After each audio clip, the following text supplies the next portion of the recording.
Il manque quelques inscrits.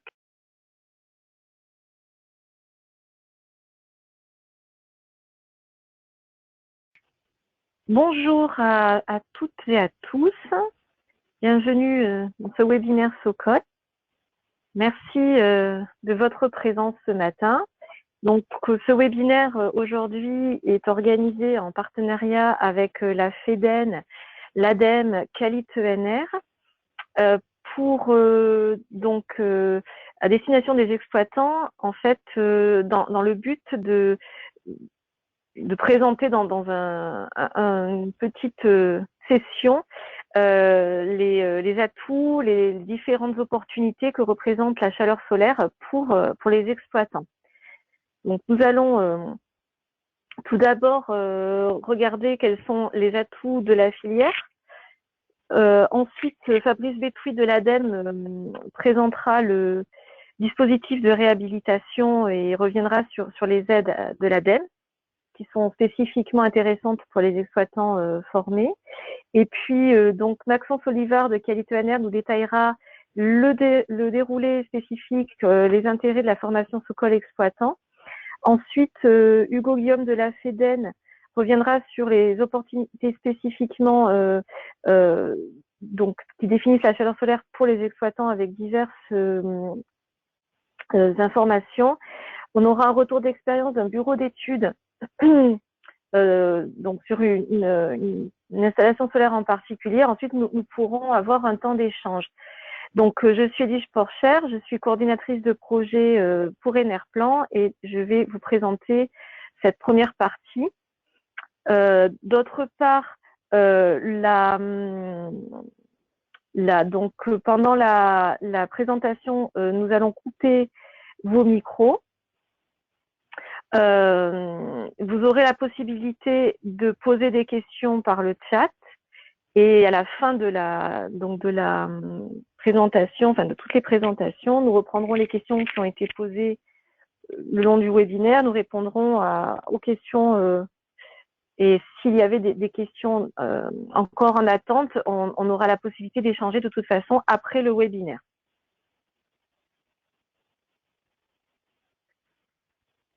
Donc, la chaleur solaire. Alors, le contexte qui nous sommes, et puis ensuite, nous allons revenir sur la chaleur solaire et je vous ferai une petite présentation des outils qui peuvent vous intéresser sur le site SOCOL également.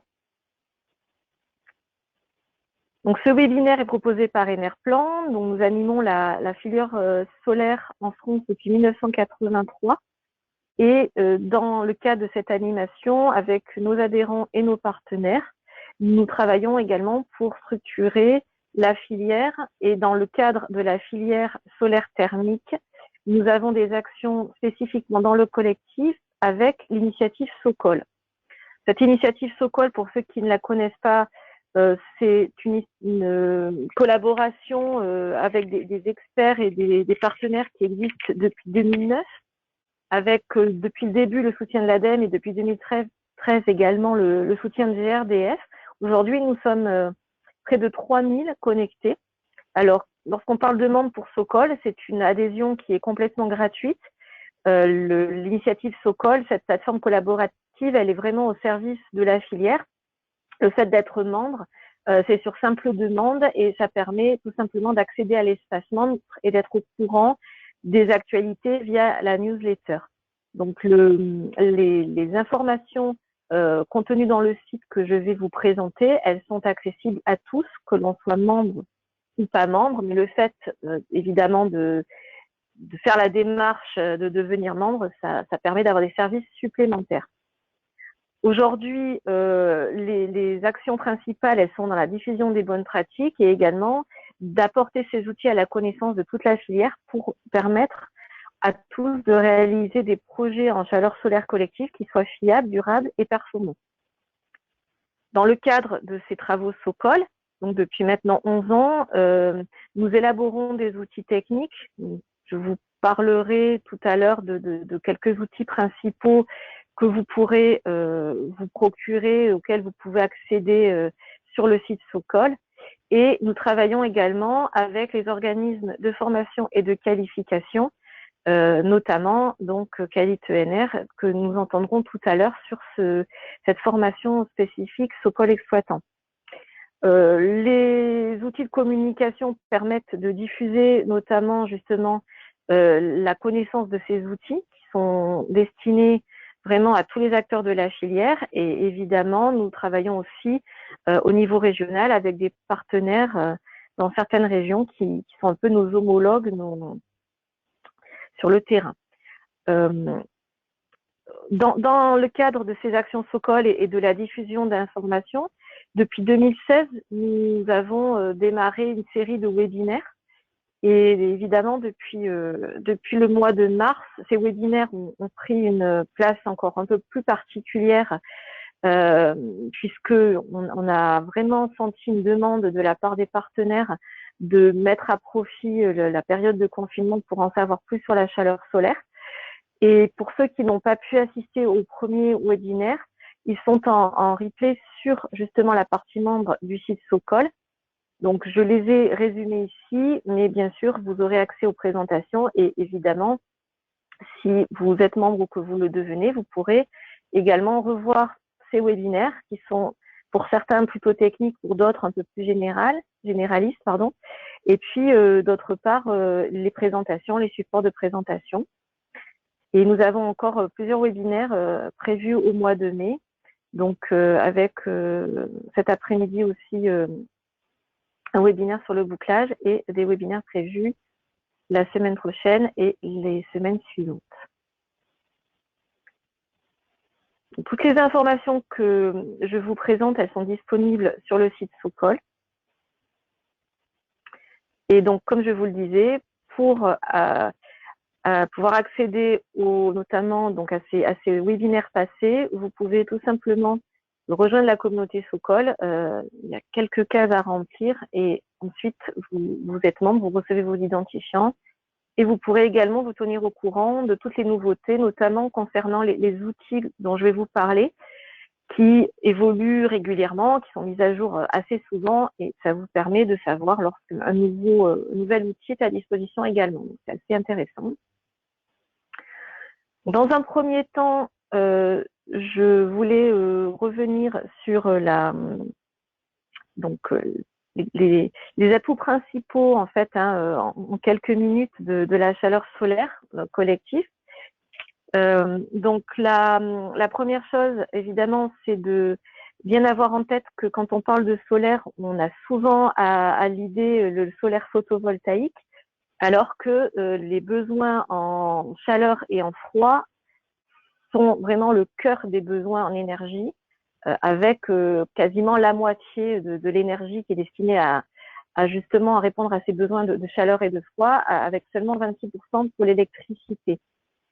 Et la chaleur solaire permet vraiment de répondre à ces besoins. Alors aujourd'hui, on va pas vraiment parler du froid, mais ça peut être l'objet peut-être d'un webinaire un peu plus tard. Mais en attendant, pour ce qui est du besoin le plus courant auquel répond la chaleur solaire, à savoir l'eau chaude sanitaire, voire le chauffage, on est sur des énergies restituées qui sont tout à fait intéressantes, qu'on soit au nord de la France ou dans le sud, avec des différences certes qui existent, mais qui sont tout à fait lissables et qui sont auxquelles on répond avec des solutions techniques adaptées. D'ailleurs, les pays nordiques sont finalement les mieux équipés en solaire. On pense surtout au Danemark, à l'Autriche, à l'Allemagne. Hein. Donc, avec tous ces surfaces de milliers de mètres carrés de capteurs pour les réseaux de chaleur notamment. Et un des avantages, évidemment, de la chaleur solaire, c'est que c'est de l'autoconsommation vraiment dans son essence, puisque le stockage fait partie de la solution. Donc, c'est adaptable vraiment pour beaucoup d'applications.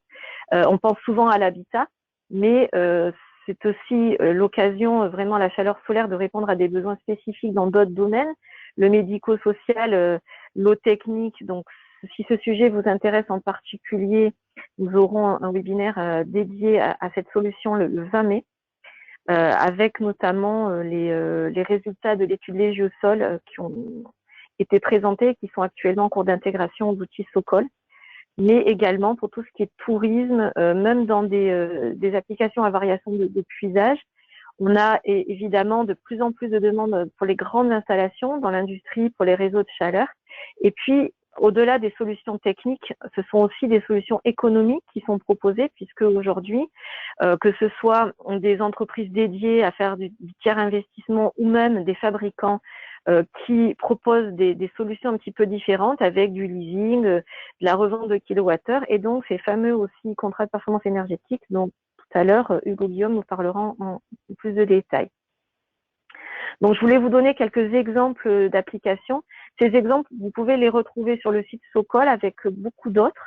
Là, j'en ai pris quelques-uns, mais nous avons sur le site un certain nombre de fiches techniques et de vidéos qui présentent justement des retours sur des applications spécifiques avec également des relevés de suivi. Donc ici, le logement, évidemment, c'est une des applications qui vient en premier à l'esprit. Et on voit qu'on arrive à couvrir avec cette installation presque 60% des besoins et qu'au suivi, on s'est rendu compte que les performances étaient supérieures à ce qui avait été prévu au départ. Donc ici, on est sur un système auto-vidangeable. Donc voilà, si vous souhaitez plus de détails, vous pouvez revenir sur la fiche spécifique via le site. Ici, encore du logement avec une installation un petit peu, voilà, au niveau visuel un petit peu différente qui permet aujourd'hui, avec un dimensionnement un peu plus petit que ce qu'on a vu précédemment, de couvrir quand même ces 40% des besoins. Les piscines, c'est également une application à laquelle on pensa instantanément et pourtant le solaire thermique est très adapté. Alors ça peut être uniquement sur les sanitaires ou sur le bassin ou évidemment les deux applications, sanitaire plus bassin. Voilà, donc un exemple ici dans les Alpes-Maritimes, on est aussi à quasiment 40% de couverture. Et sur la piscine de Gémenos, on a une couverture particulière. Donc, si vous souhaitez plus de détails, vous pouvez aller sur la vidéo sur le site Socol. Donc, c'est une installation qui a été réaménagée pour alimenter à la fois les sanitaires et le bassin, les EHPAD.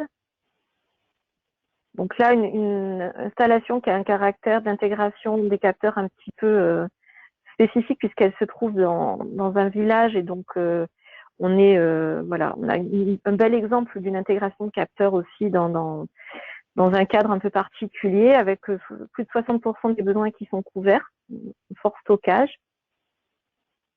Un autre EHPAD sur lequel également vous pouvez retrouver un peu plus de détails puisqu'on a une vidéo en ligne avec plus de la moitié des besoins également qui sont couverts ici et un système en eau technique.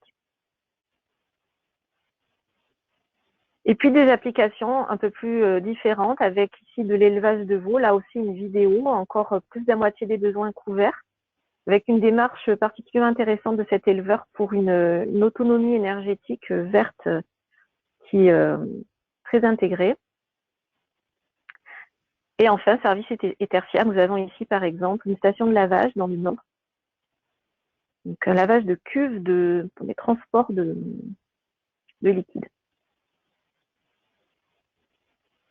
Et pour des réseaux de chaleur, donc l'exemple de l'écoquartier de Grenoble, qui est actuellement en finalisation, qui n'a pas encore été mise en service. Mais là, ce sont les chiffres prévisionnels qu'on présente. Et puis, évidemment, la célèbre ville de Montmélian, Montmélian-la-Solaire. Là encore, un témoignage vidéo, vous pouvez retrouver sur le site.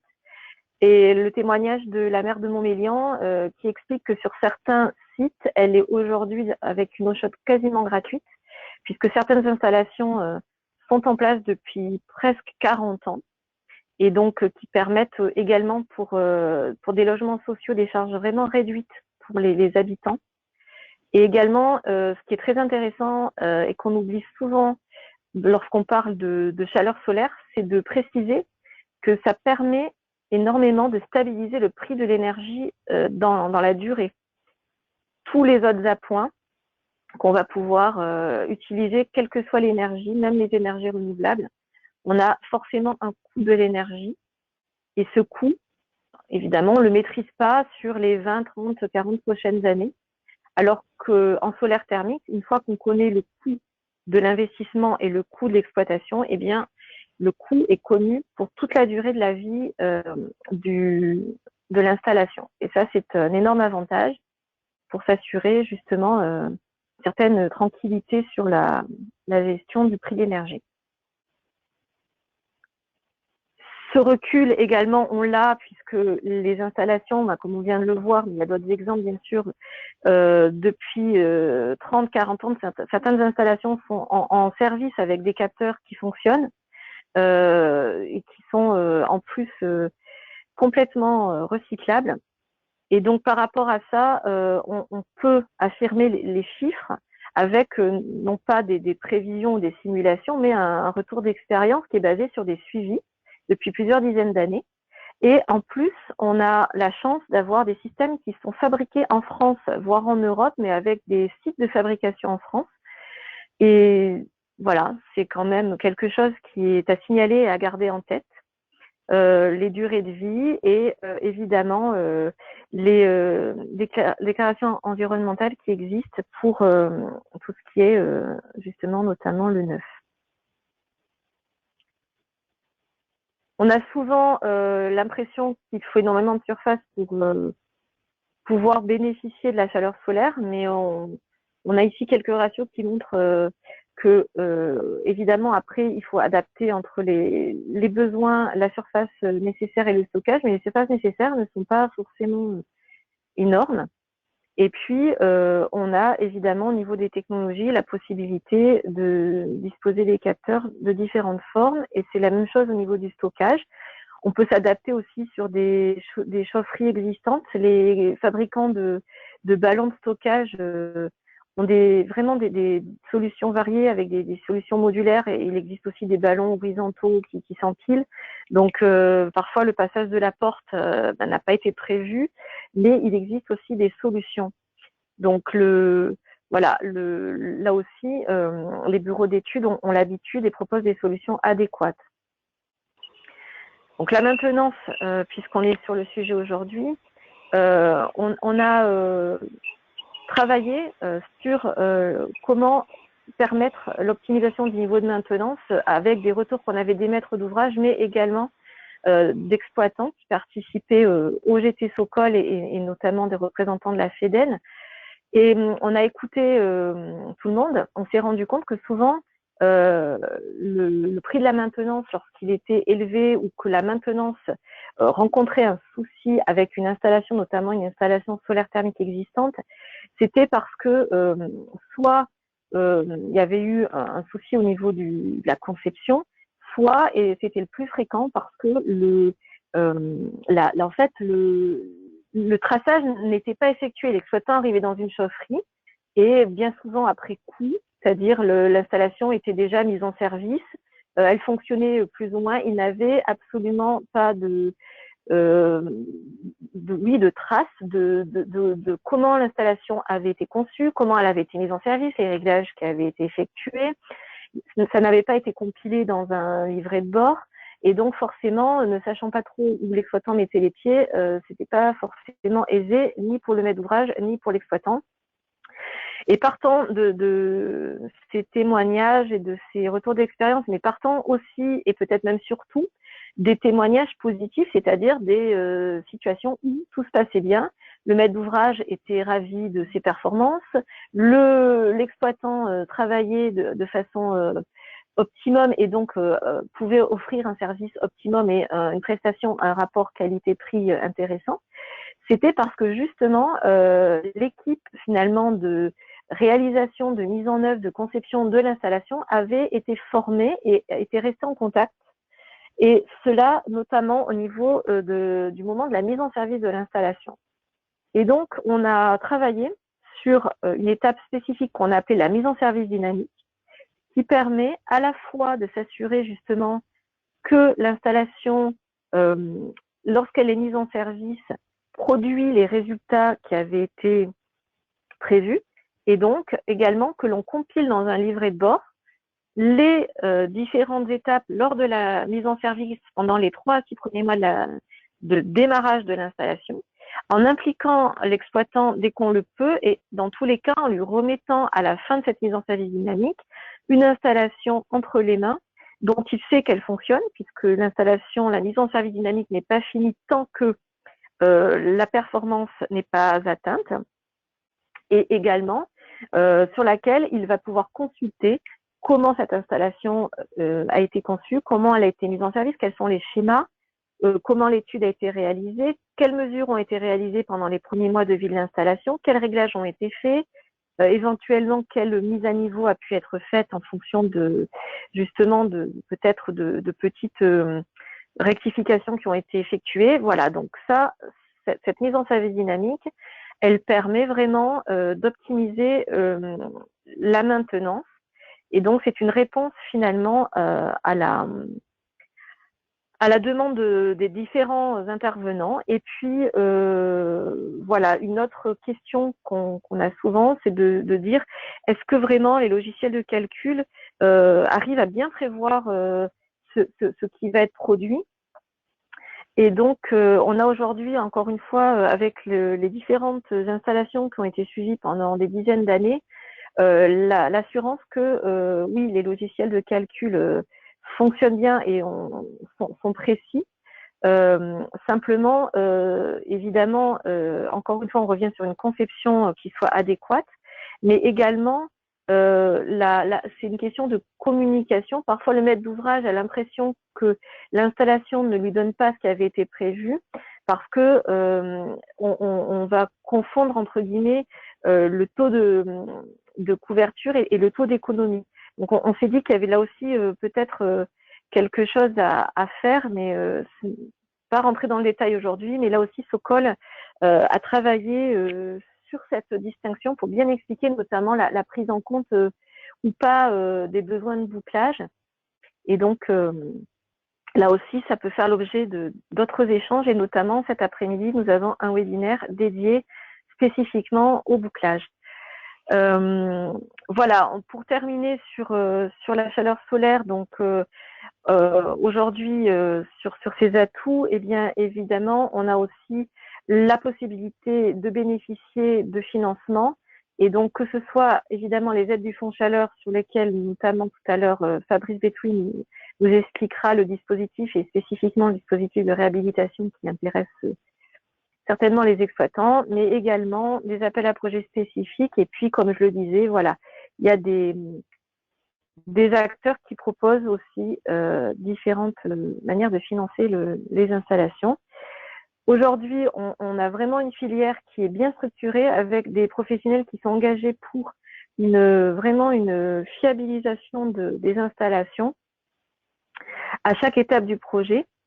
Et donc, ces étapes, elles sont bien balisées sur le site Sokol.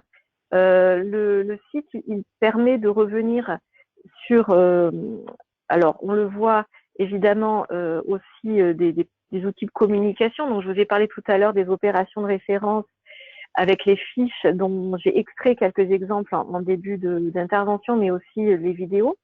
Mais nous avons aussi, et peut-être surtout, l'accès à ces outils à chaque étape. Donc, on commence par la formation, et donc vous retrouverez les informations, notamment si vous cherchez une formation spécifique Sokol avec nos partenaires. Et puis, à chaque étape, avant-projet, conception, etc., vous retrouvez ces outils en cliquant sur le bouton qui correspond à votre besoin sur le site. Donc, la page formation, donc, qui revient aussi sur, évidemment, les demandes du fonds chaleur en termes de qualification et formation pour avoir droit aux aides. On a dans la partie avant-projet des outils pour s'informer lorsqu'on s'interroge sur l'opportunité ou pas d'intégrer la chaleur solaire dans un projet.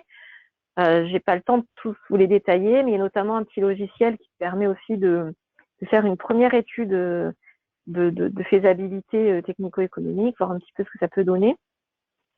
On y retrouve aussi des informations sur les financements. Et puis, toute une partie qui est notamment destinée au bureau d'études, et c'est là où on retrouve justement ces logiciels de dimensionnement, mais aussi les fameux schémas, et des outils un peu plus techniques, spécifiques, pour la conception peut-être du vase d'extension, et puis également on peut parler du bouclage, justement, avec un outil qui a été mis à jour récemment et mis en ligne la semaine dernière, justement, sur lequel on retrouve des nouveaux schémas. On va retrouver aussi les ratios Sokol pour bien dimensionner une installation, donc qui font référence vraiment au niveau des bureaux d'études aujourd'hui. Voilà, les schémas. Et puis les documents techniques dont je vous parlais. Donc je vous invite, parce qu'on n'a pas le temps ce matin de rentrer dans le détail, mais à vous rendre sur le site Sokol. Et puis également, vous retrouvez bien sûr ces fameux outils sur la mise en service dynamique, sur lequel j'ai un petit peu insisté tout à l'heure, parce que c'est vraiment quelque chose qui est important notamment pour les exploitants, pour prendre en main vraiment une installation qui soit livrée, qui leur permet de travailler dans de bonnes conditions, avec des outils, à la fois la charte qui est en ligne, la clause type, et puis aussi des outils techniques, ce fameux livret qui va permettre de bien suivre tout ce qui est effectué dans les premiers mois de vie de l'installation. Donc c'est un outil précieux. Et dans le suivi et la maintenance aussi, on met à disposition des outils qui peuvent aider pour le suivi avec des tableaux de bord, des outils pour bien déterminer le niveau de suivi, pour également sur le matériel, les services qui sont disponibles au niveau du suivi, comment élaborer un cahier des charges, et puis voilà, des tableaux de bord qui sont à disposition pour effectuer un suivi. Il y a également des contrats types. Donc voilà, je vous ai rapidement fait une petit panorama à la fois de pourquoi la chaleur solaire aujourd'hui est intéressante et pourquoi il faut la considérer quand c'est possible dans les projets. Elle peut apporter vraiment une réponse au niveau performance énergétique, longévité, stabilité, tranquillité. Et puis aujourd'hui, avec la filière qui est structurée et évidemment qui peut s'appuyer sur les outils Sokol qui ont été élaborés par tous les experts de la filière sur la décennie qui vient de s'écouler. Si voilà, juste avant de passer la parole, donc je vais juste vous rappeler que notre événement annuel, les États généraux de la chaleur solaire, donc qui devait se tenir en juin, a été reporté au 29 septembre, toujours à Marseille. Donc nous espérons vous y trouver nombreux. Et donc je pense que donc maintenant Noéline va pouvoir passer la main, voilà, à Fabrice, donc qui va nous présenter le dispositif de réhabilitation de l'ADEME.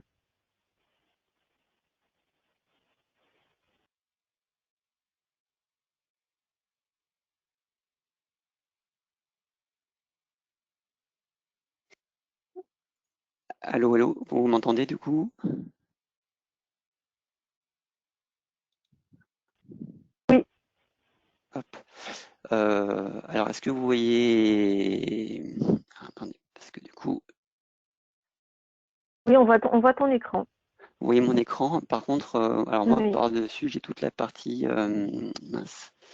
J'ai toute la partie webinaire qui me cache la moitié de mon écran, que vous voyez peut-être pas, mais que moi, je vois. Tu devrais... Est-ce que je peux y réduire? Euh, normalement, tu peux le... C'est bon, j'ai pu y réduire. Parfait. Ouais.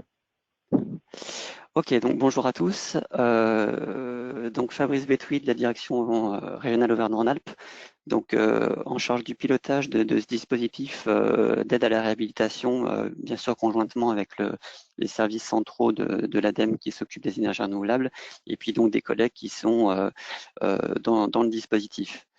Alors, ce dispositif-là fait l'objet d'un webinaire plus complet en avril, qui a déjà été du coup réalisé. Donc, je vais passer très vite sur certains passages et on va dire m'arrêter un peu plus sur tout ce qui vous concerne en particulier sur l'exploitation et voilà, et les grandes lignes du dispositif. Donc, contexte en jeu, voilà, les contextes, je vais le passer, ça vous pourrez le retrouver du coup sur la première présentation. Les enjeux, quand même, s'attarder un peu dessus. Donc, le premier, bien sûr, c'était de redonner de confiance aux maîtres d'ouvrage qui ont pu être déçus de leur installation, mais pas que, aussi de certains acteurs de la profession qui ont pu aussi derrière être échaudés et puis ne plus prescrire ou s'éloigner un peu de la technologie. Donc ça, voilà, c'était vraiment le premier enjeu de redonner confiance en cette technologie-là. D'une autre part, impulser la formation des exploitants. Alors ça, c'était des retours terrain qu'on a pu avoir au niveau du contexte, aussi bien de la part des exploitants eux-mêmes que des maîtres d'ouvrage, voilà, en termes parfois d'être démunis dans une chaufferie, de pas trop savoir comment fonctionne l'installation et donc derrière voilà de pas trop vouloir y toucher, de peur de la mettre en péril et autres. Donc voilà, ça c'était vraiment quelque chose qui est ressorti aussi. Et le dernier enjeu, donc systématiser la prise en compte du solaire dans tout ce qui est contrat de maintenance exploitation. Voilà, que ce soit plus le parent pauvre de la partie contractuelle, et qui est vraiment les spécificités du solaire qui soient pris en compte dans les contrats. Périmètre objectif va passer très vite. Il faut juste retenir que ce dispositif est pour l'instant expérimental, qu'il a expérimenté sur 5 régions pilotes. Donc, c'était Nouvelle-Aquitaine, l'Occitanie, Pays de la Loire, Bretagne et Auvergne-Rhône-Alpes. Donc, ça, c'est pour les premières qui ont été expérimentées sur l'année dernière. Et là, cette année, on a 2 autres régions qui nous rejoignent, le Centre Val-de-Loire et les Hauts-de-France. Voilà, donc ce dispositif finira son expérimentation fin 2021. Et donc, il a débuté à l'été dernier. Voilà, je vous passe aussi la partie objectif pour rentrer directement dans le vif du sujet qui est le cahier des charges de ce dispositif. Donc en fait, il est découpé en 3 grandes phases. La première, bien sûr, c'est l'audit. Donc on commence par un audit qui fait l'objet d'une révision, enfin d'un bilan technique et économique, on va dire, de l'installation en place. Donc, pour ceux qui ont connu éventuellement les premiers cahiers des charges d'audit de l'ADEME, on est beaucoup moins, on va dire, dirigiste sur ce qu'on attend de l'audit. On a vraiment voilà, une attente sur un bilan technique et économique, avec quelques points particuliers sur la qualité du dimensionnement, le schéma qui est en place et puis l'état un peu de l'installation. Voilà, donc un bilan, on va dire, qualitatif et quantitatif, mais on va dire que le contenu, voilà, on va dire que le prestataire en charge de l'audit, il sait ce qu'il fait parce qu'on verra derrière qu'il y a bien sûr des qualifications professionnelles sur tous les acteurs du dispositif.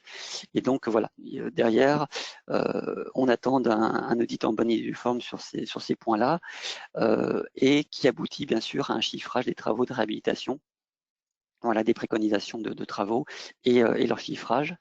Il y a l'état des lieux, bien sûr, ça c'était aussi quelque chose qui a été remonté par les exploitants. Sur cette partie-là, on a le prestataire qui fait son audit, mais avant de partir derrière sur les travaux de réhabilitation, il faut que soit l'exploitant en place qui va du coup faire partie intégrante du dispositif, soit du coup un nouvel exploitant, s'il n'y en avait pas du tout, si du coup il y a un remplacement suite à cette entrée dans le dispositif, il faut qu'il y ait un état des lieux qui soit là, qui soit fait par cet exploitant-là, pour pouvoir du coup intégrer dans le chiffrage des travaux éventuellement des spécificités qui n'auraient pas été vues ou détectées par le prestataire d'audit. Une deuxième phase ensuite, la mise en œuvre des travaux de réhabilitation, le tout attaché à une mise en service dynamique. Donc, Edwige a très bien rappelé ce qu'était ce dispositif-là. Donc ça, je ne reviens pas dessus. Les travaux de réhabilitation, donc avec la mise en place d'un suivi. Donc on verra qu'il y a différentes modalités de suivi. Hein. Ça peut aller, puisqu'on balaye très largement toutes les installations, ça peut être des petites installes comme des grandes. Donc on peut aller du simple système d'alerte de dysfonctionnement en chaufferie jusqu'à du suivi simplifié, voire détaillé, et finir par du CPE. Donc voilà, donc tout ça, ça permet aussi, avec la mise en service, de le mettre en fonctionnement et de s'assurer qu'il est bien mis en œuvre. Et à la sortie de la phase 2, on est sur une phase 3 qui est la signature, l'application d'un contrat d'exploitation. Voilà, donc ça c'est l'obligation aussi. Cette installation-là, si elle n'en avait pas, il devra y en avoir un. S'il y en avait un, il faut qu'il intègre vraiment à minima les on va dire le canevas du contrat d'installation de suivi simplifié qui est en exemple qui est en exemple au niveau de Sokol sur lequel on se base. Et sinon, on peut aller plus loin avec du coup le contrat de performance énergétique qu'on verra du coup après au niveau de ses modalités, soit un contrat de performance basé sur un minimum de production solaire, le SU, solaire utile, soit on peut avoir la deuxième modalité suivant les schémas, s'ils sont complexes et qu'on ne peut pas avoir accès directement à cette valeur, le maximum d'appoint de consommation d'été et un productif de solaire primaire. Voilà, donc QSCST et puis le solaire primaire. Donc ça, c'est les trois phases de la mission qu'on attend sur ce dispositif-là. Je vais passer très vite sur les critères d'éligibilité. Donc voilà, c'est ceux du fonds chaleur. Hein. Donc on a le 25 mètres carrés minimum, mais on peut avoir un cumul de surface. Voilà, on peut aider des installations aidées ou non par le fonds chaleur. Il faut que l'installation ait moins de 20 ans et qu'elle ait été purgée de tous les recours, voilà, judiciaires et à l'amiable, les garanties de performance, les garanties de parfait achèvement, pardon, et ce genre de choses. Point particulier, voilà, comme on l'a dit, il faut que l'installation soit suivie et maintenue par un exploitant et donc contrat d'exploitation obligatoire, sachant que bon, bah, là c'est un cas qui ne vous concerne pas, mais il peut y avoir des cas où il n'y aura pas de contrat puisque on a une internalisation de la maintenance au sein de la maîtrise d'ouvrage. Par contre, voilà, ce sera derrière une autre modalité de fonctionnement où on s'assurera quand même qu'il y a un bon suivi et une exploitation. Les critères d'éligibilité des professionnels, voilà, on va s'attarder un peu plus. Donc là, c'est la phase audit de travaux. En fait, on a différents cas qui ont été recensés, on va dire. On a essayé de faire le tour un peu de tous les cas qu'on pourrait rencontrer. Donc, il y a 5 cas. Des cas où, voilà, par exemple, en prestataire d'études, d'audit et derrière de maîtrise d'œuvre, c'est un bureau d'études. Ou bien ça peut être directement un installateur qui est formé avec les bonnes qualifications quand c'est des petites installations. Ça peut être ensuite derrière sur la mise en œuvre des travaux directement l'exploitant qui prendra en charge l'installation. Ça peut être sur des petites installations un installateur voilà, qui est qualifié pour faire les travaux et derrière faire le suivi. Donc voilà, on a différents cas jusqu'au cas, on va dire, le plus simplifié où on n'a qu'un seul intervenant dans toute la chaîne de valeur, qui est le cas d'un CPE, où là, on peut s'autoriser, on autorise en tout cas qu'il peut y avoir que l'exploitant, du moment qu'il est formé, à faire l'audit, à mettre en œuvre les travaux, pour pouvoir derrière mettre en œuvre un CPE en bonne et due forme. Voilà, on considère qu'il n'y a pas de jugé parti, puisqu'il est censé mettre en œuvre les travaux qu'il faut pour pouvoir derrière atteindre les performances et être bon sur son contrat de performance. Donc sur les audits de travaux, donc voilà, suivant les prestataires retenus, il y a les différentes qualifications. Voilà, quand c'est de l'ingénierie, c'est de l'OPQB 20.14 équivalent. Quand c'est de l'installateur, on a les deux de Calisol ou Calibat. Et puis sur la partie donc exploitation maintenance et état des lieux, c'est là où il faut qu'on retrouve une formation Sokol exploitant. Donc pour les premiers cas, on privilégie voilà, tout ce qui est tandem, prestataire d'audit, etc. pour arriver à créer une dynamique dans cette réhabilitation avec des acteurs qui commencent à se connaître et à se faire confiance et à bien parler pour avoir derrière des coûts, on va dire, au plus juste en termes d'audit et derrière de réhabilitation. Et sur la partie exploitation maintenance, par contre, on a intégré une petite flexibilité, c'est-à-dire qu'au début de la phase 1, dès le début de la mission, on peut avoir un exploitant qui n'est pas formé directement ce qu'est l'exploitant. Par contre, au moment du paiement, au moment de la phase finale de la phase 3, il faudra qu'il y ait eu du coup la formation, donc ça laisse quand même un délai, et on demandera de toute manière les justificatifs au niveau du maître d'ouvrage pour verser la subvention. Le seule exception, c'est bien sûr le cas 5, hein, où il y a la signature d'un CPE et donc où l'exploitant doit faire l'audit, les travaux et derrière la signature du CPE. Là, il faut directement qu'il soit sachant sur cette thématique-là. Toujours sur cette formation Socol Exploitant, voilà, je vous ai repris les 3 centres pour l'instant qui sont agréés par qualité ENR, Caustic, CRER et INES avec les futures dates à venir de formation. Et voilà, du coup, je vous reprends aussi le cas du CPE où voilà, on a un seul interlocuteur, il doit être formé dès le début. Et donc, par contre, sur les 2 cas, soit le contrat basé sur le SU ou sur le petit QECS été à point et puis le solaire primaire, la FEDEN a produit elle un contrat type qu'elle nous expliquera du coup tout à l'heure un peu plus en détail, voilà, avec un engagement sur la partie ESU. Très rapidement, voilà, c'est un dispositif qui permet d'aider l'installation avec un plafond d'aide maximum de 10 000 € par installation, voilà, avec un plafond de 50% de tous les coûts, sachant que voilà, il y a des dépenses qui sont plafonnées ou pas. Voilà, on les retrouve ici synthétisées dans ce tableau. Maximum 10 000, maximum 50%. On a mis des plafonnements de dépenses sur l'audit et sur la partie instrumentation.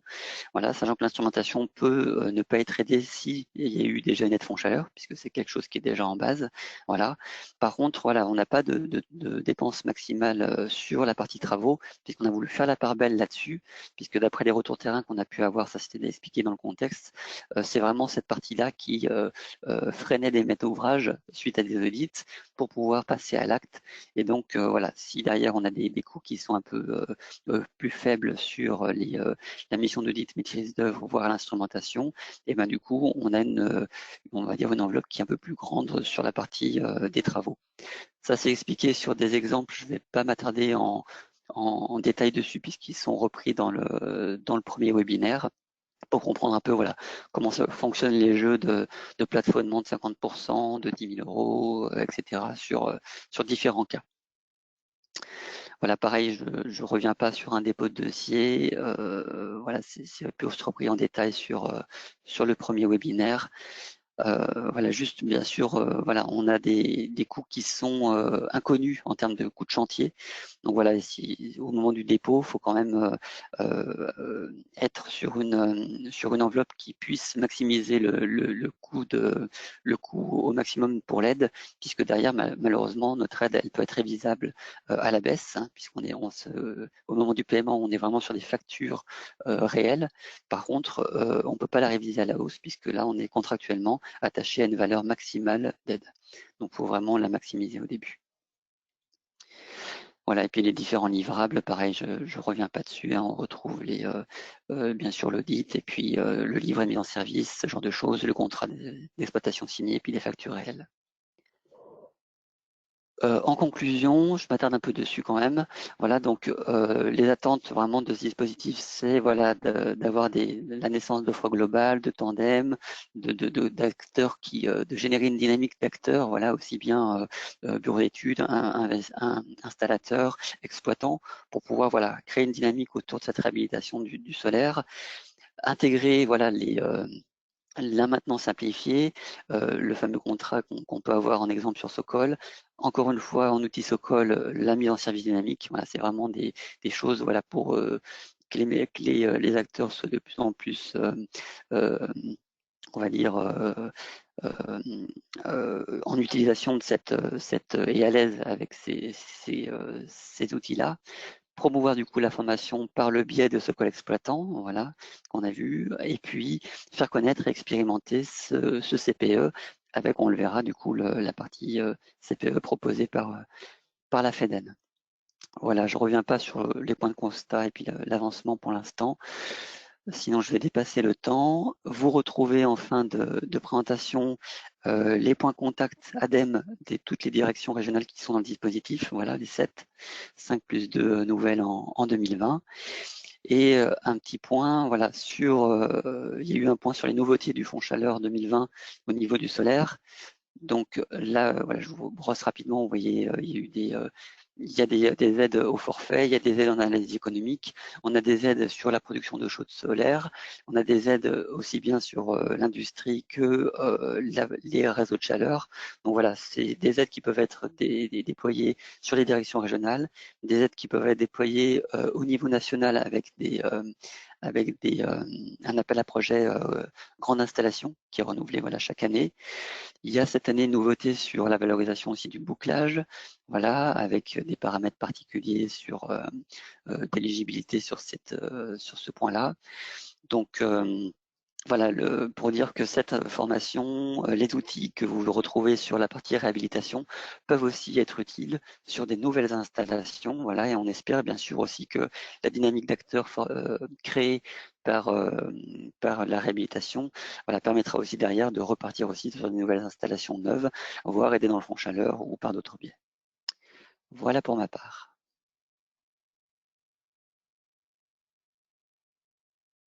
Merci beaucoup, Fabrice.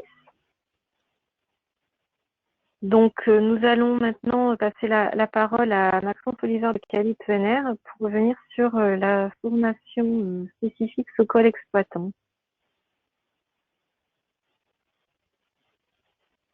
Bonjour à tous. Donc je me présente, je suis Maxence Oliver, je fais partie de l'organisme Qualit ENR. Donc ma présentation s'articule au niveau de la formation Socol exploitant dont Fabrice vous a présenté les tenants et aboutissants à l'instant. Juste pour remettre les choses dans le contexte, Qualit ENR, donc c'est une association qui a été fondée en 2006 sous l'impulsion de la FIR, donc les organismes professionnels et les syndicats. Donc je pense notamment à la CAPEB, à la FFB, Enerplan et le CERN. Pour reprendre la marque Qualisol qui a été créée par l'ADEME en 1999. Donc c'est un organisme qui délivre des qualifications aux entreprises d'installation dans les systèmes ENR. Donc ça couvre le solaire thermique, mais aussi le bois, le photovoltaïque, ainsi que le thermodynamique. En plus de cette activité de qualification, Qualit ENR a un rôle de contrôle des formations ENR. C'est-à-dire que c'est le pilotage du réseau de formation en France dans les systèmes d'énergie renouvelable. Concernant la formation Socol exploitant, comme Fabrice vous a expliqué à l'instant, ça ouvre au dispositif de financement pour les opérations de réhabilitation à destination des exploitants. Ce qui est demandé, c'est que au moins une personne technique dans l'entreprise soit formée pour donner droit à ce dispositif. Ce qui est demandé au préalable de la formation, c'est que le participant ait un minimum de prérequis pour suivre la formation avec tout le confort nécessaire. Ce qui est demandé, c'est que la personne maîtrise l'installation des équipements sanitaires ou de chauffage courant. Donc, globalement, c'est des compétences dans la plomberie chauffage. La formation dure 3 jours. Ce qui a été voulu dès le début dans la conception de la formation, c'était alterner la théorie et la pratique. Donc il y a vraiment un plateau technique qui est mis à disposition des participants afin qu'ils puissent mettre en œuvre ce qu'ils ont vu sur la partie théorique. Sur les mesures qu'on a faites dans les précédentes sessions, c'est un niveau de satisfaction très satisfaisant. Alors ça couvre l'organisation de la formation, la documentation qui est mise en place, l'animation de groupe par les formateurs. Donc globalement, les stagiaires qui ont suivi la formation sont assez satisfaits. Et enfin, pour terminer, la formation Socol exploitant est éligible au financement FIBAT. Donc grossièrement, c'est un dispositif qui a été mis en place en 2019 en partenariat avec l'ADEME et EDF. Ça permet à terme pour, selon certains critères, que les participants aient droit à un financement jusqu'à 100% du coût de la formation, ce qui est plutôt intéressant pour les exploitants. Concrètement, sur la partie théorique de la formation, il y a 2 volets. D'une part, il y a une présentation des bases du solaire, parce qu'on sait que certains exploitants ne sont pas forcément à l'aise avec les sujets du solaire thermique. Ils travaillent plus sur du gaz ou du fioul. Donc, ce qui a été voulu, c'est représenter les bases. Donc, notamment, ce qui ressort des audits d'installation solaire de ces dernières années, montrer les points faibles et les bons points des installations, montrer le potentiel énergétique du solaire, qui est assez élevé et qui est graphique. Les technologies existantes en termes de capteurs solaires thermiques, donc les capteurs plans, les capteurs sous-vide, les schémas hydrauliques existants propres au solaire thermique, et enfin la notion de dimensionnement des installations afin que l'exploitant, lorsqu'il arrive sur une installation, il puisse voir assez simplement avec des ratios si l'installation est correctement dimensionnée, ce qui est un sujet assez important dans le solaire thermique. Ensuite, nous avons tout un volet sur l'exploitation, avec d'une part les indicateurs de suivi, afin de contrôler assez facilement si l'installation fonctionne et si elle fonctionne bien. Ensuite, les points d'intention par rapport aux composants d'installation, sur l'aspect hydraulique notamment. Est-ce que chaque dispositif fonctionne bien? Le début de l'exploitation par la mise en service dynamique. Donc, on a parlé justement à l'instant, la mise en service dynamique, c'est capital pour qu'une installation soit durable.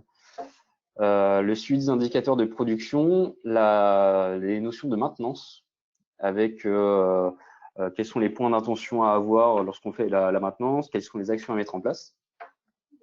Donc, il y a la distinction entre la maintenance préventive et la maintenance curative.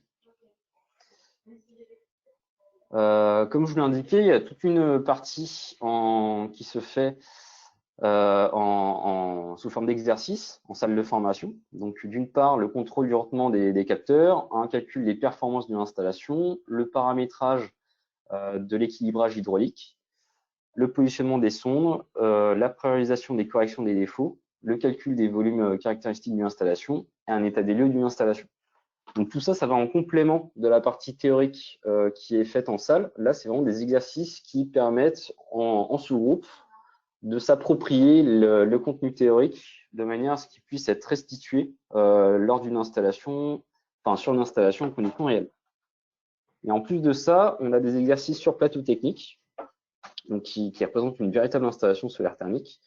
Donc ça couvre le paramétrage de la régulation d'une installation, un contrôle de base d'expansion, même si c'est déjà plutôt bien maîtrisé par les participants de par leurs prérequis, c'est tout de même reprécisé parce que c'est un sujet capital sur une installation solaire thermique.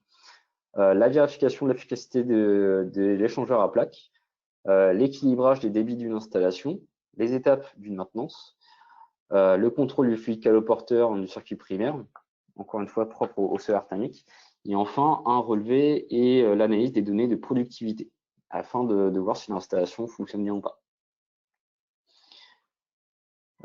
Concrètement, aujourd'hui, 3 centres de formation sont agréés sur le territoire. Nous avons donc le COSTIC en Ile-de-France, le CRER du côté de Niort, et enfin l'INES à Chambéry. Tous ces centres-là, afin d'être agréés, il y a eu une vérification comme quoi ils sont en règle vis-à-vis des obligations administratives. Ils ont mis en place une démarche d'amélioration continue. Donc, en gros, ils ont un système qualité. Ils ont un plateau technique comprenant une installation solaire collective qui respecte un certain cahier des charges. Et ils sont audités régulièrement par Qualité ENR. Concrètement, un auditeur se présente au cours d'un jour entier, au cours d'une formation, pour voir comment se déroule la formation. Chose importante, on entend tout à fait les difficultés de déplacement des sociétés d'exploitation pour envoyer un stagiaire en formation. Ce qui est possible, c'est si vous avez une installation solaire collective à disposition, il est possible de faire une formation sur place. Comme je vous l'ai expliqué, ce qui est impératif pour une formation, c'est d'avoir un plateau technique pour faire les travaux pratiques. C'est tout à fait possible de faire les travaux pratiques sur une installation solaire collective existante. Donc pour cela, ce que je vous invite, c'est prendre contact avec l'un de ces centres-là, de manière à voir les modalités d'organisation. Mais ça reste tout à fait possible, de manière à organiser une formation sur tout le territoire au plus près de chez vous. Au sein de ces centres, nous avons une série de formateurs agréés. Il a été vérifié que leur diplôme, qui dispose de diplôme et d'une expérience reconnue dans le domaine, ils sont évalués tous les 4 ans par un jury et ils sont aussi audités par Qualité ENR. Donc nous avons des formateurs en Ile-de-France, du côté de Niort, à Chambéry, nous avons un à Marseille, et si vous êtes sur l'île de la Réunion, nous avons un formateur sur place pour organiser des formations si besoin. Je termine avec les dates de formation en 2020 qui ont été programmées. Donc, Fabrice vous les a présentées. Nous avons des sessions sur juin, septembre et novembre. Alors sur juin, en raison du Covid, il est possible qu'elle soit déplacée. Mais dans tous les cas, au second semestre, vous avez des créés sur l'ensemble des plateformes existantes. Vous avez donc les contacts afin de prendre rendez-vous. C'est tout pour moi. Merci beaucoup Maxence pour ces précisions. Donc maintenant, nous allons entendre Hugo Guillaume de la FEDEN sur notamment les précisions sur le CPE solaire.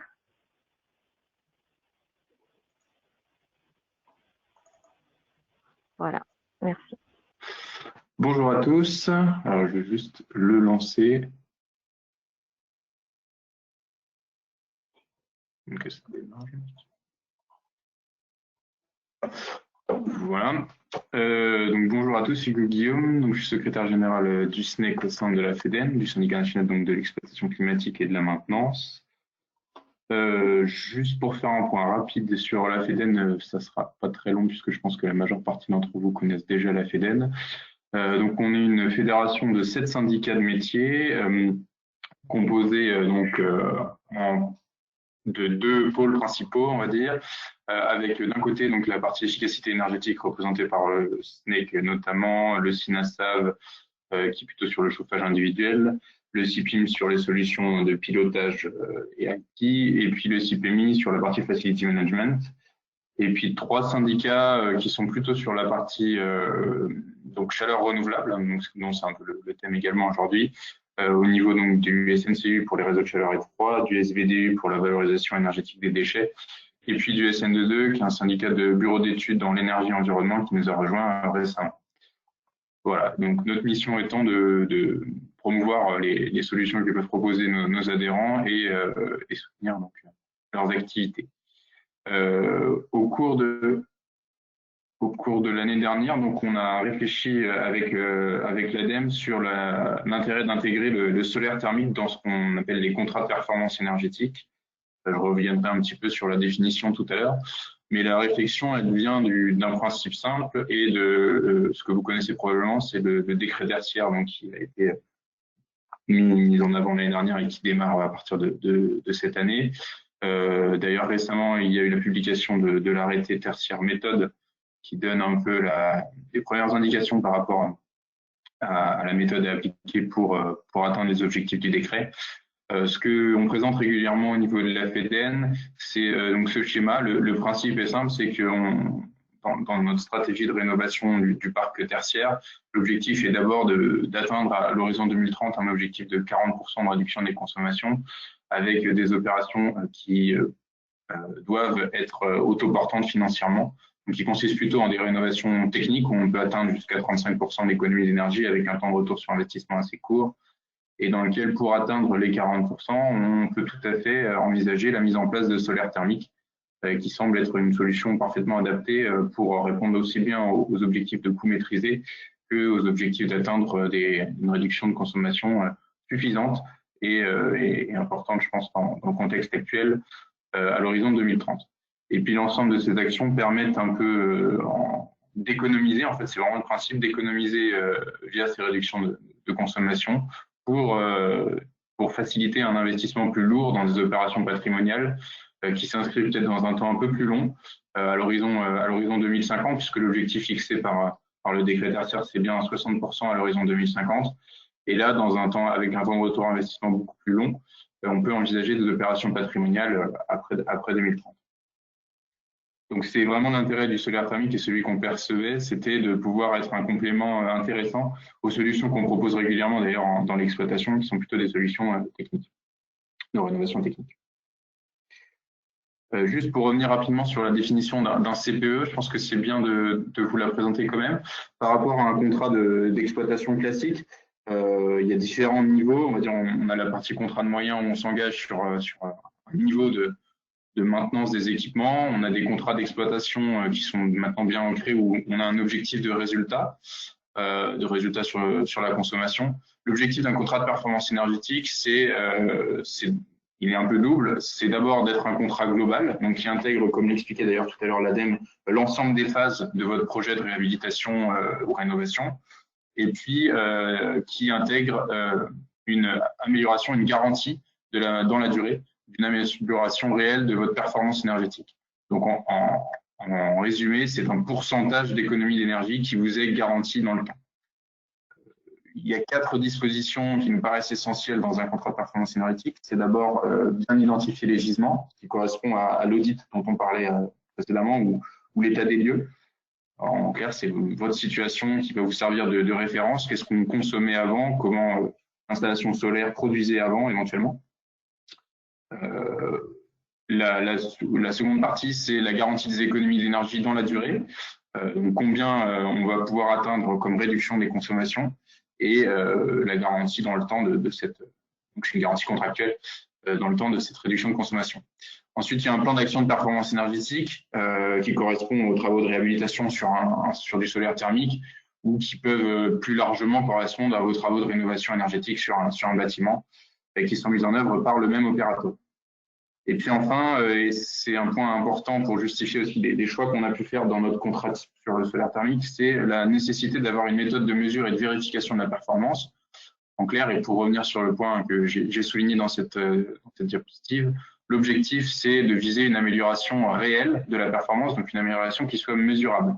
C'est pour ça qu'il faut pouvoir avoir une mesure et une vérification de la performance dans le temps et un suivi de cette performance, afin de justifier de la garantie et pouvoir comparer la garantie par rapport aux résultats effectifs. Ce qu'on vous propose aujourd'hui, alors je ne vais pas vous détailler tout en détail parce que je pense que ça, on n'aura pas le temps ce matin. Par contre, ce que je vous propose, c'est éventuellement ce document, il sera accessible sur nos différents sites. Et puis il peut être, l'ADEME le possède également, donc vous pourrez le consulter. Et moi, je voulais revenir donc sur ce nouveau contrat type CPE solaire thermique qu'on a mis en œuvre en fin d'année dernière. Il s'adresse, donc c'est un modèle de contrat simple qui vous garantit la production solaire sur l'usage d'eau chaude sanitaire. On s'est limité pour l'instant à l'usage d'eau chaude sanitaire, ce qui ne veut pas dire qu'il ne peut pas s'appliquer un peu plus largement, mais on pensait que c'était plutôt la logique, notamment sur du collectif ou du tertiaire. L'objectif qui est garanti, c'est bien un objectif en énergie solaire utile. Donc, comme le précisait l'ADEME, le principe qu'on avait derrière cet engagement, c'est de pouvoir mesurer la production solaire et donc de s'engager sur quelque chose qui est mesuré. On a évidemment un suivi de la performance qui est précisé, et d'ailleurs les modalités sont précisées dans le contrat type. Une prise en compte de la fourniture d'énergie, ce qui était un point important pour les exploitants, c'est-à-dire de compléter ce contrat par la fourniture d'énergie. Préciser les risques sanitaires qui sont inhérents à ce type d'installation. Et puis, il y a plusieurs annexes techniques qui reprennent notamment des éléments sur les mises en service dynamiques, puisque c'est uniquement à la fin de cette mise en service dynamique que rentre en fait en place la garantie de performance. Donc la garantie, elle commence à ce moment-là. Donc on a repris des éléments de Socol justement qui sont assez complets sur le sujet et qui nous semblait important de remettre dans les annexes sans créer de nouveaux éléments qui n'avaient pas lieu d'être. Ce qui est important quand même à souligner, c'est donc les 2 points que j'invoque en dessous, c'est que le CPE il est compatible avec des contrats d'exploitation classiques ou avec un CPE plus global qui couvrirait l'ensemble de votre installation.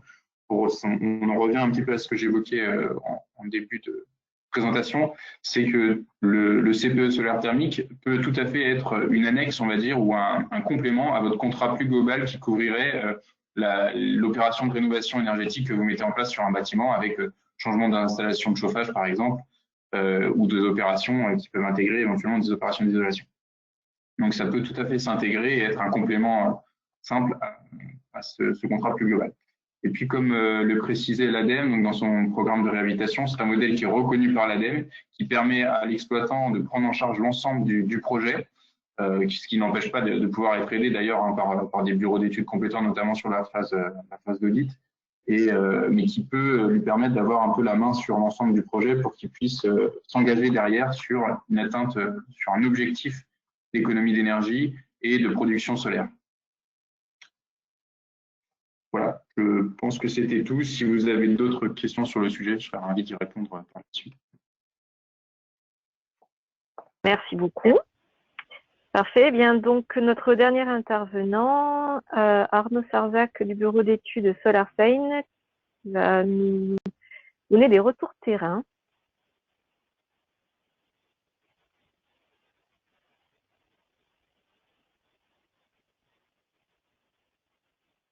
Edwige, tu confirmes qu'on m'entend? Oui, je t'entends, merci. Très bien.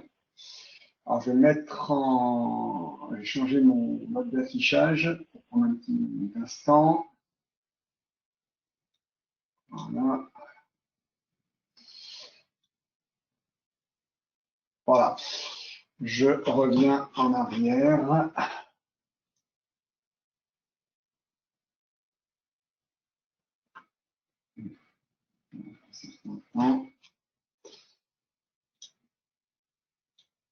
Voilà.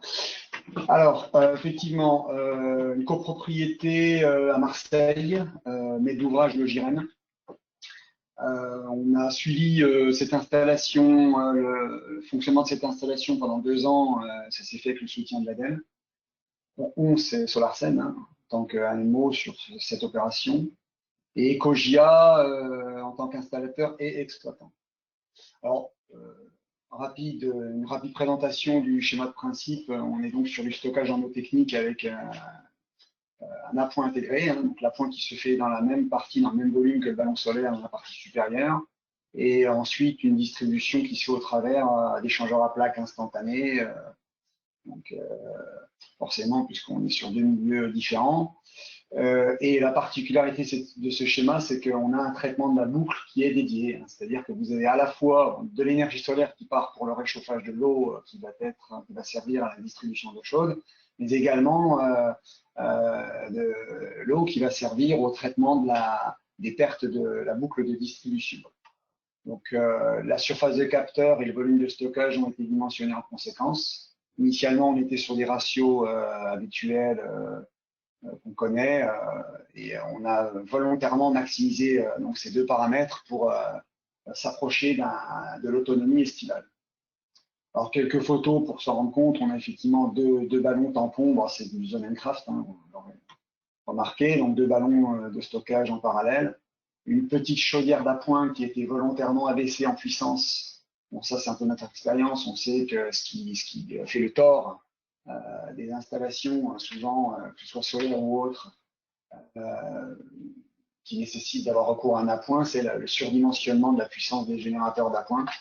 Donc là, on l'a volontairement fait abaisser, voilà, avec une logique de régulation qui est un peu particulière, qui permet justement d'éviter des enclenchements inutiles.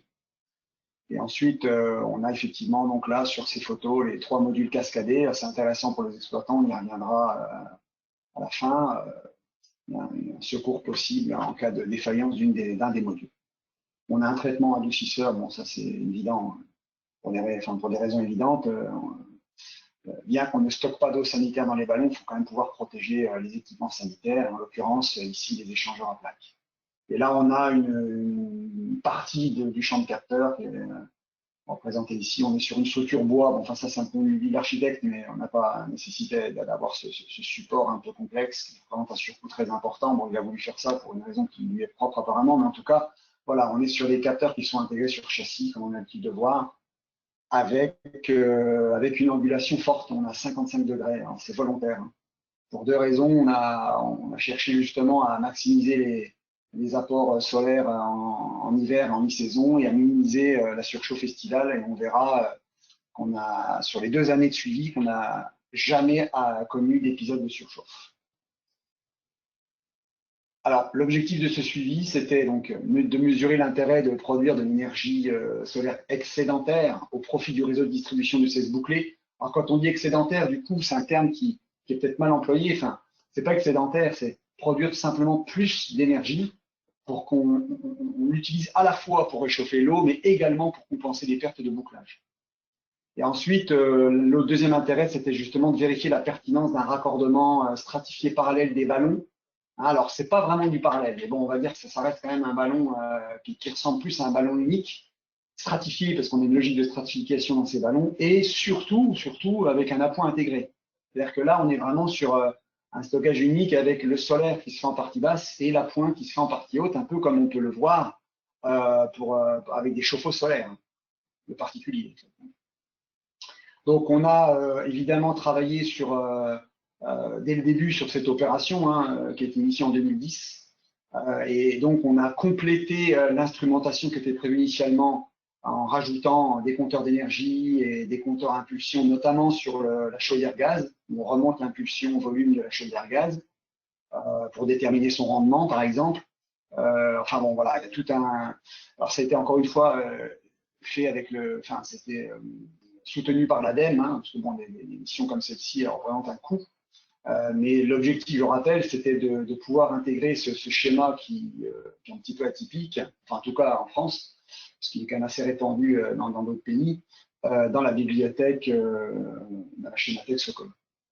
Alors, c'est le cas, je pense, maintenant, il a dû être introduit.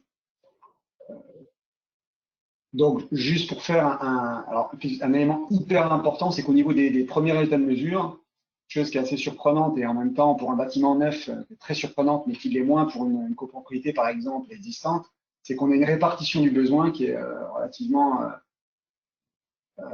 qui est quand même assez étrange. On a plus d'énergie dépensée pour compenser les pertes de la boucle que pour réchauffer l'eau chaude elle-même. Bon, ça veut dire que pour un bâtiment neuf, on peut se poser la question de comment a été fait ce réseau de distribution.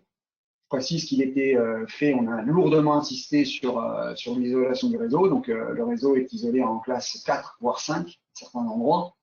Et comme on a une configuration de bâtiment assez étendue, bon, on a un linéaire qui est relativement important, et ce qui nous amène à avoir beaucoup de pertes. Bon, et on a aussi un élément important qui fait que ce rapport, il n'est pas très bon, c'est qu'on a une consommation d'énergie, une consommation d'eau chaude sanitaire qui est inférieure au prévision, qui fait forcément, ça change complètement le rapport entre l'un et l'autre. Alors, en termes de résultats sur la production solaire, bon, le fait d'avoir maximisé la surface de capteur et le volume de stockage, forcément, il faut que le volume de stockage suive pour pouvoir encaisser toute la production solaire supplémentaire en journée.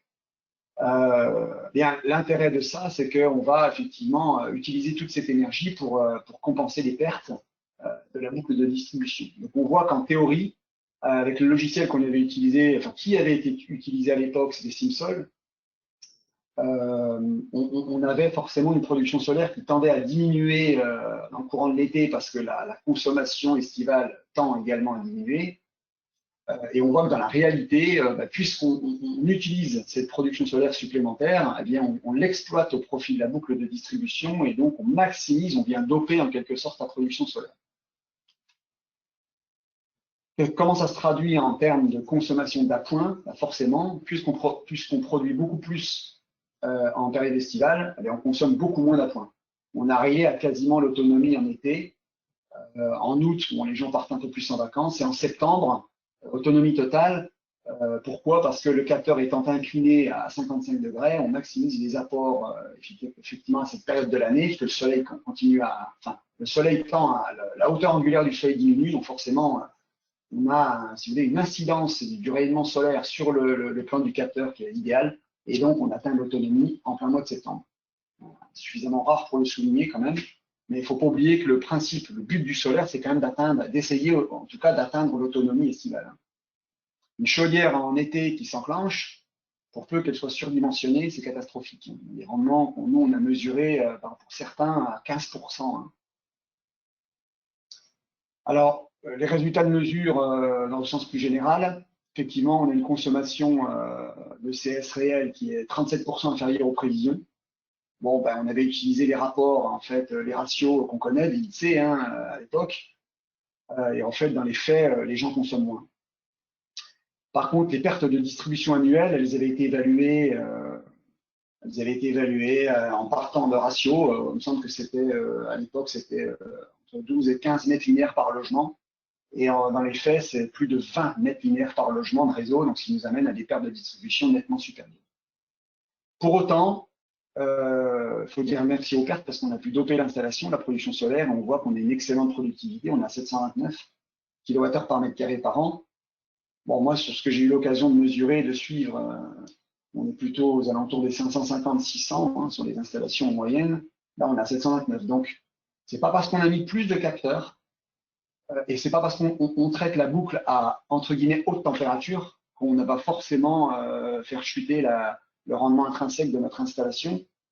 Et donc, on se retrouve quand même à optimiser la productivité solaire, malgré le fait que, enfin, en tout cas, on pourrait croire qu'on fait fonctionner l'installation en mode dégradé, mais ce n'est pas du tout le cas. Et le taux d'économie d'énergie, hein, à ne pas confondre avec le taux de couverture, hein, le taux d'économie d'énergie qui est de 49%. Hein, donc, le solaire apporte 49%, l'appoint apporte 51%. Encore une fois, je précise, ne pas confondre avec le F-Sol. Le F-Sol, c'est le taux de couverture, c'est l'indicateur qu'on a utilisé pendant des années, il ne faut plus l'utiliser, et c'est ce qui est d'ailleurs assez trompeur, c'est ce qui fait que les gens sont parfois déçus quand on leur annonce 50%, dans les faits, c'est pas 50, c'est 25, puisque le taux de couverture exclut les pertes de distribution. Dans le taux de couverture, dans le taux d'économie d'énergie, on intègre bien le besoin global, donc l'énergie nécessaire au réchauffage de l'eau et l'énergie nécessaire pour compenser les pertes de bouclage. Alors, juste pour faire la liste bon, qui est non exhaustive hein, des avantages de la solution en eau technique hein, avec appoint intégré, on a des apports importants d'énergie solaire sur la boucle de distribution, hein, ça on le voit. Moi, je n'ai pas tout indiqué évidemment. Hein, cette campagne de suivi est fait l'objet d'un rapport de plus de 40 pages, 50 pages, donc forcément des indicateurs, il en existe beaucoup d'autres. Donc le solaire couvre 36% en fait hein, des besoins de la perte des besoins du réseau de distribution. Ensuite, on a une décharge de la production solaire excédentaire sur cette même période estivale. Bon, plutôt que d'utiliser des aérothermes de décharge ou tout autre moyen qui reste discutable, la meilleure solution, c'est effectivement de décharger au travers de la boucle de distribution en ayant bien pris soin, évidemment, d'augmenter la capacité de stockage, puisque si vous augmentez la surface des capteurs sans augmenter les capacités de stockage, vous vous retrouvez avec la même problématique, vous ne faites que reculer le problème. Bon, ensuite, on a l'avantage du stockage en eau technique, c'est qu'on a une protection contre la légionellose qui est intéressante. Bon, bien qu'en principe, elle ne se développe pas dans les ballons, mais elle se développe plutôt dans les tronçons terminaux, mais bon, ça reste quand même un avantage. Il n'y a pas de vidange, il n'y a pas de nettoyage du ballon, hein, puisque ce n'est pas, les ballons en eau technique ne sont pas des ballons d'eau chaude sanitaire, donc ils ne subissent pas les agressions de l'eau. Un autre avantage avec cette solution solaire plus appoint intégré, c'est qu'on peut faire interagir les deux régulations, à savoir la régulation solaire et la régulation de la chaudière d'appoint. Alors ça, nous, on s'est beaucoup creusé la tête ces 10 dernières années.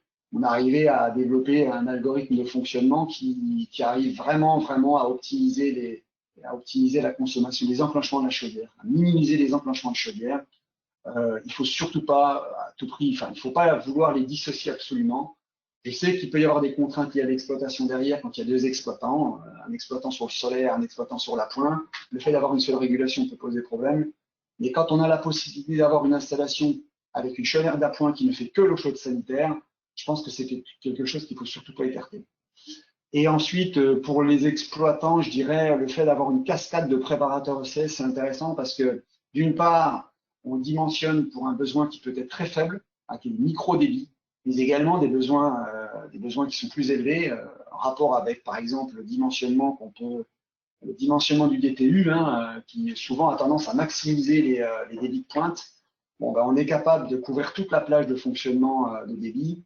Et en cas de panne, vous avez forcément une permutation sur un ou deux ou trois modules qui peut se faire. Donc, on arrive comme ça à maintenir le service de l'eau chaude sans trop de problème. Alors, en fait, la conclusion qu'il faut donner de cette installation et des installations de ce type en général, c'est qu'elles sont évidemment pertinentes et très performantes, mais sous certaines conditions. Il faut quand même que, bon ça c'était déjà dit avant moi, que l'on ait un BEP expert donc du solaire, avec des qualifications, des références, des retours d'expérience. Ensuite, des intervenants qui sont suffisamment compétents et motivés. Et dans ces intervenants, il n'y a pas que l'entreprise, il y a aussi effectivement le maître d'ouvrage et l'exploitant. Il faut effectivement une télésurveillance indispensable. C'est le problème du solaire depuis 40 ans. Bon, moi, j'ai eu l'occasion de développer une petite solution de télégestion en GSM. Ça fonctionne très bien, ça coûte pas cher. Et donc, c'est vraiment nécessaire. On n'est pas obligé de partir sur des solutions très complexes qu'on peut retrouver chez les industriels connus, très coûteuses, qui sont souvent maximisées en termes de performance, de capacité de calcul. Là, on ne cherche qu'à faire de la régulation et donc voilà, pour un coût maîtrisé, on est capable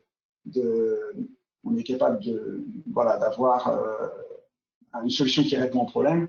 Et ce qu'on conseille, nous, c'est d'avoir un suivi de fonctionnement pendant au moins une année, quoi. Donc, ça, c'est en général, on le propose. Alors, en rapport ou pas avec la mise en série dynamique, bon, nous, on n'a pas attendu que la mise en série dynamique existe pour le proposer. Il y avait la GRS à l'époque, on en a fait pas mal, et je pense que c'est le seul moyen. Alors, il y a des contrats de performance énergétique également, mais tout ça, c'est à peu près voilà, la même chose. Je pense que c'est nécessaire. Voilà, il faut qu'on puisse démontrer aux maîtres d'ouvrage que leur installation fonctionne, mais il faut également le motiver et forcément l'introduire, l'impliquer dans le suivi de son installation. Et tant que ces différents acteurs ne travailleront pas de concert, ça ne fonctionnera pas. Donc, je rappelle que cette installation, elle a été suivie parce que l'OGRM, le maître d'ouvrage, a voulu savoir si elle pouvait reproduire ce schéma sur des opérations à venir. Donc, elle a fait sa propre initiative et on a eu un soutien financier de l'ADEME voilà, pour y parvenir. Et le résultat de ces 2 années de suivi, c'est que on peut effectivement valider ce schéma et continuer à le préconiser. Il me semble en avoir terminé. Merci beaucoup. Merci pour cet exemple bien complet, ces détails. Merci beaucoup. Donc, on va pouvoir répondre aux différentes questions. Donc, j'ai vu que nous avions déjà eu quelques questions dans le chat. Alors, certaines ont obtenu une réponse, notamment qui concernait Kali2NR. Merci beaucoup. Et une remarque de Xavier Rocher qui dit « Le suivi est indispensable sur toute la durée de vie de l'installation ». Effectivement. Mais là, je pense qu'on parlait dans le cadre notamment de cette mise en service dynamique et de ce retour d'expérience qui avait un but précis. Donc, je ne sais pas si vous aviez d'autres questions. Alors, dans le chat, je ne vois pas d'autres questions. Si vous le souhaitez également, vous pouvez prendre la parole.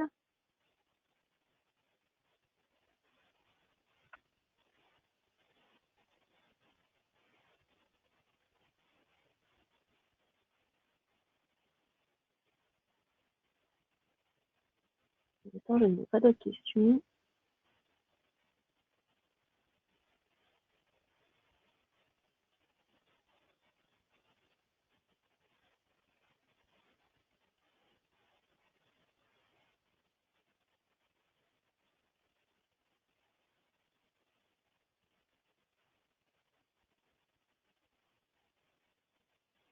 Il reste quelques minutes éventuellement aux personnes qui souhaiteraient poser une question. Sinon, quoi qu'il en soit, vous avez la possibilité aussi de nous envoyer des mails. Alors, une question sur la base de données Kali2NR. Je ne sais pas, je vais peut-être vous passer la parole parce que je ne sais pas si est-il possible que Kali2NR adapte sa base de données. Je ne sais pas vraiment dans quel sens. Alors, ça, c'est l'objet de ma deuxième réponse. En fait, je ne sais pas comment vous avez vu ça, monsieur Madelena, mais sur notre annuaire, quel que soit le code postal ou l'avis que vous mettez, vous avez l'ensemble des installateurs qui apparaissent. Alors, si vous avez un contre-exemple, je suis preneur, mais en principe, vous voyez bien tous les installateurs.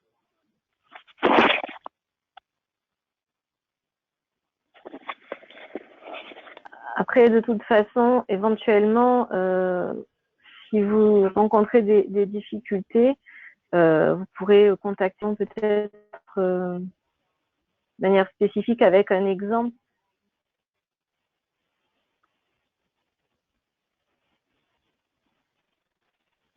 Je ne vois pas d'autres questions.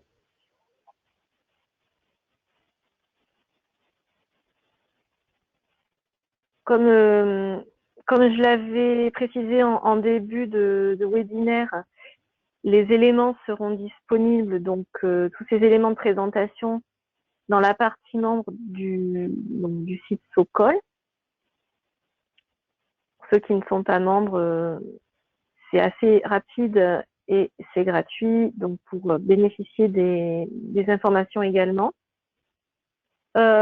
Je précise aussi, donc tout à l'heure je l'ai mentionné rapidement, en ce qui concerne le bouclage, effectivement le guide de Socol sur le bouclage a été adapté et donc c'est vrai que l'installation qui a été présentée, donc le suivi sur cette opération Atera Lumina, elle a également fait partie des retours d'expérience qui ont été étudiés pour ensuite l'intégration des installations avec bouclage, donc valorisation du solaire sur le bouclage dans le front chaleur, puisque depuis 2020 c'est le cas.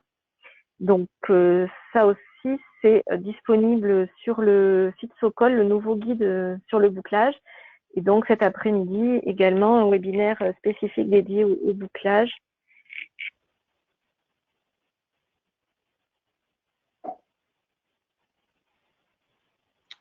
Juste si je peux me permettre pour la FEDEN, du coup simplement c'était l'objectif de cette réunion, c'était aussi de sensibiliser, enfin c'était vraiment une réunion à destination des exploitants où l'objectif était de sensibiliser aux solutions solaires thermiques et de présenter un peu les outils que vous avez à disposition maintenant.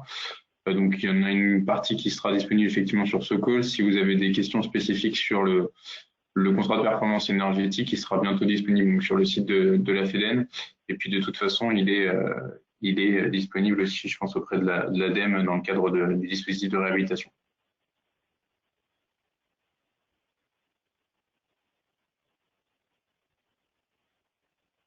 Très bien. Eh bien, merci beaucoup.